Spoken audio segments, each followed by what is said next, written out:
Sam Manekshaw को 1973 में field marshal की उपाधि दी गई थी। यह सम्मान पाने वाले सैम मानेकशॉ पहले भारतीय जनरल थे।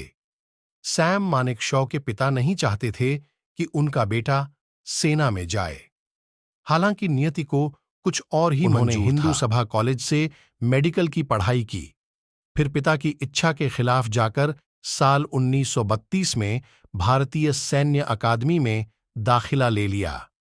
जयंती पर आइए जानते हैं फील्ड मार्शल सैम मानेकशॉ के 1971 में पड़ोसी पाकिस्तान के साथ हुई जंग में भारतीय सेना को मिली अभूतपूर्व सफलता का काफी श्रेय देश के पहले फील्ड मार्शल सैम मानेकशॉ को जाता है। उनके रणकौशल की बदौलत ही 3 दिसंबर 1971 को पाकिस्तानी सेना के हमले का भारत ने मुंहतोड़ जवाब दिया और 13 दिनों में ही उसको हथियार डालने पर मजबूर दिया। इससे पहले विश्व युद्ध के दौरान अद्वितीय हिम्मत का परिचय मिला, जब 7 गोलियां लगने के बावजूद सैम बहादुर मौत को मात देकर लौट आए। जयंती पर आइए जानते हैं फील्ड मार्शल सैम मानेकशॉ के किस्से। पूरी जानकारी के लिए वीडियो को पूरा देखें और आगे बढ़ने से पहले अगर आपको वीडियो अच्छी लगे तो वीडियो को लाइक कर ले और हमारे चैनल को सब्सक्राइब कर ले ताकि हमारी आने वाली वीडियो आप तक पहुंच सके। तो चलिए वीडियो में आगे बढ़ते हैं। सैम मानेकशॉ का जन्म 3 अप्रैल 1914 को पंजाब के अमृतसर में हुआ था। उनका पूरा नाम था सैम हॉर्मूजी फ्रामजी जमशेदजी मानेकशॉ। दोस्त, पत्नी और अफसर मातहत सैम या सैम बहादुर नाम से ही पुकारते थे। सैम मानेकशॉ के पिता हॉर्मजी मानेकशॉ एक डॉक्टर थे जो नहीं चाहते थे कि उनका बेटा सेना में जाए। हालांकि नियति को कुछ और ही मंजूर था। उन्होंने हिंदू सभा कॉलेज से मेडिकल की पढ़ाई की, फिर पिता की इच्छा के खिलाफ जाकर साल 1932 में मानेकशॉ ने भारतीय सैन्य अकादमी में दाखिला ले लिया। इसके दाएं साल बाद 412 फ्रंटियर फोर्स रेजिमेंट का हिस्सा बन गए। साल 1942 का वाकया है, जब बेहद कम उम्र में सैम मानेकशॉ को युद्ध का सामना करना पड़ा। दूसरा विश्व युद्ध चल रहा था और बर्मा के मोर्चे पर सैम मानेकशॉ अपने साथियों के साथ डटे हुए थे। तभी एक जापानी सैनिक ने अपनी मशीन गन की 7 गोलियां उनके शरीर में उतार दी। इससे सैम मानेकशॉ की आंतें, जिगर और गुर्दों को नुकसान पहुंचा।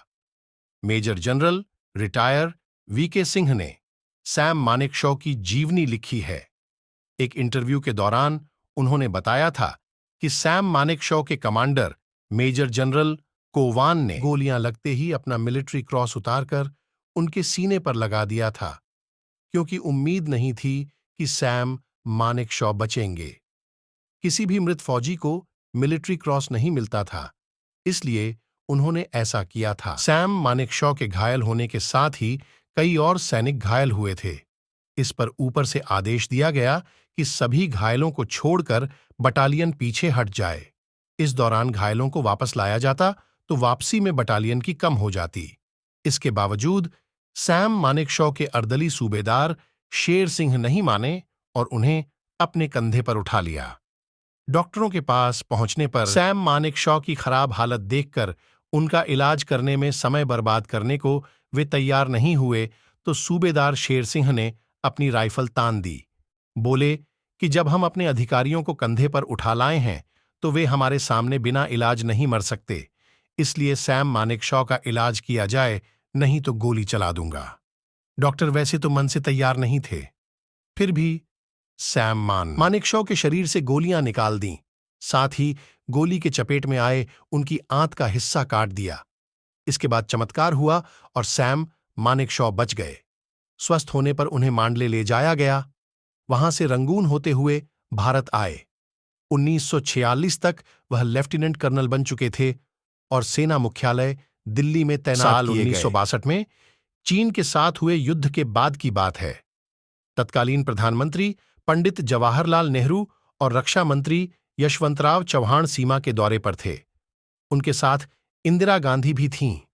ऑपरेशन रूम में जाने की बारी आई तो सैम मानेकशॉ ने इंदिरा गांधी को रोक दिया। उनसे कहा कि ऑपरेशन रूम में नहीं जा सकती, क्योंकि गोपनीयता की साल शपथ नहीं ली है। 1971 में प्रधानमंत्री इंदिरा गांधी की इच्छा थी कि भारत मार्च में पाकिस्तान पर चढ़ाई करे। सैम मानेकशॉ ने इससे मना कर दिया। सैम मानेकशॉ का मानना था कि भारतीय सेना लड़ाई के लिए तैयार नहीं थी। हालांकि उनके जवाब से इंदिरा गांधी नाराज हो गईं, तो सैम ने उन्हीं से पूछ लिया था कि वह युद्ध जीतना चाहती हैं नहीं, अथवा इंदिरा जी ने हां में जवाब दिया तो सैम मानेकशॉ ने कहा कि 6 महीने का समय दे दीजिए, गारंटी है कि जीत आपकी ही होगी। सैम मानेकशॉ को इंदिरा जी ने कुछ समय दिया। पूरी तैयारी के साथ सैम मानेकशॉ की अगुवाई में पाकिस्तानियों को भारतीय पड़ोसी सेना देश ने के धूल 90,000 चटा दी। से भी ज्यादा सैनिकों ने सरेंडर कर दिया। यह किसी भी युद्ध में हथियार डालने वाले सैनिकों की सबसे बड़ी संख्या बताई जाती है। सैम मानेकशॉ को सैन्य करियर में कई सम्मान मिले थे। 29 साल की उम्र में उन्हें फील्ड मार्शल की उपाधि दी गई। यह सम्मान पाने वाले सैम मानेकशॉ पहले भारतीय जनरल थे। सैम मानेकशॉ को साल 1972 में पद्म विभूषण से नवाजा गया। इसके एक साल बाद ही यानी 1973 में सैम मानेकशॉ सेना प्रमुख के पद से रिटायर हो गए और वेलिंगटन चले गए। वहीं साल 2008 में उनका निधन हो गया।